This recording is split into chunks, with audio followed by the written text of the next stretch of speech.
Desenho aqui, eu preencheria ele do jeito que eu faço sempre, com pistola. Geralmente eu uso branco para poder preencher a cor de fundo.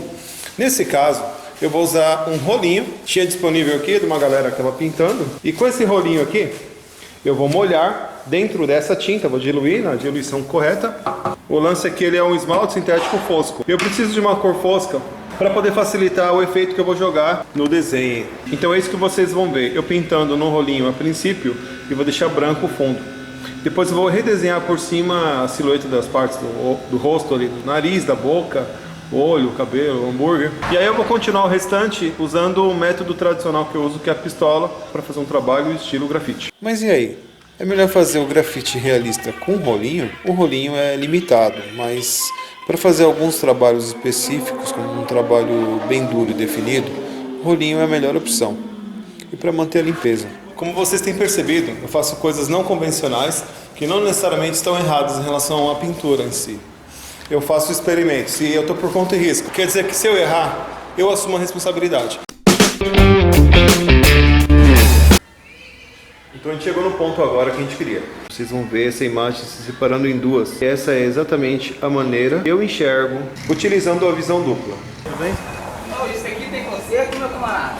Eu não mando. Você consegue outro pezinho dele? Primeiro, tive que ouvir um doidinho querendo 5 conto para comprar uma pinga. Alimento. Essa é uma das situações que se depara quando se trabalha na rua, tipo com grafite. Não tem como. Não tem ônibus também? Não. Se você quiser sair, você não consegue. Nossa. Nem sair, sai. Amigão, você acha que consegue pesca então? São Paulo consegue. Não quer dar uma ajuda nele não? Não. Não, ou pelo menos 5 contos aí só pra tomar uma pinga só? A gente mora aqui. Geralmente eu escureço um desenho, do claro para o escuro, mas esse desenho seria numa parede preta. Então quando eu pulverizasse a tinta, ela ia espalhar muito em todo o salão. Acho que sim. Na hora que só uma pinga pra evitar a quarentena. O negócio é o seguinte, né? Para fazer essa pintura, eu diluí pouco a tinta e passei com bastante capricho nos contornos. Eu costumo fazer o meu trabalho com pulverização, mas nesse caso, iria muita tinta. Mesmo papelando todo o salão, a tinta voa até lugares improváveis. Ela é terrível, mas se for um lugar aberto, pulverizar é a minha opção preferida. A solução que eu encontrei foi usar um rolinho. A minha vantagem com o rolinho foi justamente a limpeza. Se eu fizesse isso com a pistola, ia ficar muito difícil depois para limpar. Não valeria a pena. Você vai precisar de um rolinho. Eu sugiro o rolinho de lã ou de espuma com uma redinha. E também deve ser um rolinho menor para fazer os detalhes. Beleza, mas se eu vou pintar no rolinho, qual tinta que eu devo usar? Eu posso usar uma tinta à base de solvente, tipo esmalte sintético, ou uma à base de água. A base de água tem muitas tintas. Uma tinta acrílica de primeira linha é a melhor que você consegue. Tem uma tinta esmalte à base de água que é sensacional para fazer o fundo de qualquer coisa que seja. Essa tinta, ela gruda perfeitamente assim na parede, como se fosse nascida para aquilo. Mas aquela base de água, a diluição você vai ter que sentir. Se for muito aguado, vai escorrer o desenho e você vai precisar de mais demãos para poder fazer uma cobertura uniforme. Então você vai diluir de pouco em pouco e testando para ver se vai correr dentro do pincel o rolinho que você vai usar. Agora, se você for usar, que nem eu fiz aqui no caso, com a tinta esmalte sintético, à base de solvente, o que você vai precisar fazer? Dilui 5%, ainda está grosso, 10%. Depende da tinta, eu não tenho uma regra. Algum balconista pode querer vender uma tinta e falar que tem que ser com água rasa. Vocês sabem que eu diluo com gasolina. Mas vamos supor, vocês vão lá diluir com o solvente que vocês quiserem.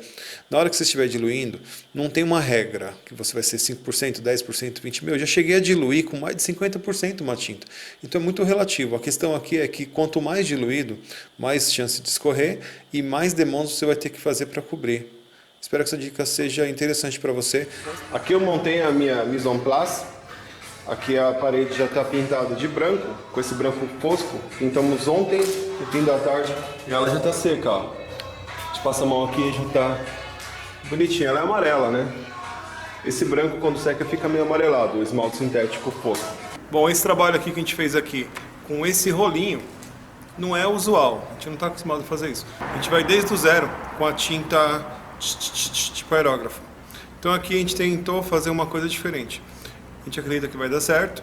Então poupou um tempo, por quê? Porque aqui você já percebe que já está sólido A tinta já está alastrada assim, branca, sólida, lisa. Agora a gente corta processos. Agora simplesmente a gente vai começar escurecendo para que ela fique com essas nuances aqui. Aqui. Então a gente vai fazer o desenho dessa menina, estilo realista.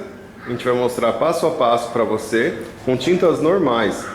Uma vez que esse desenho estiver pronto, aí sim a gente vai usar esses pigmentos especiais, tanto tintas fluorescentes como essa tinta fotoluminescente. Isso.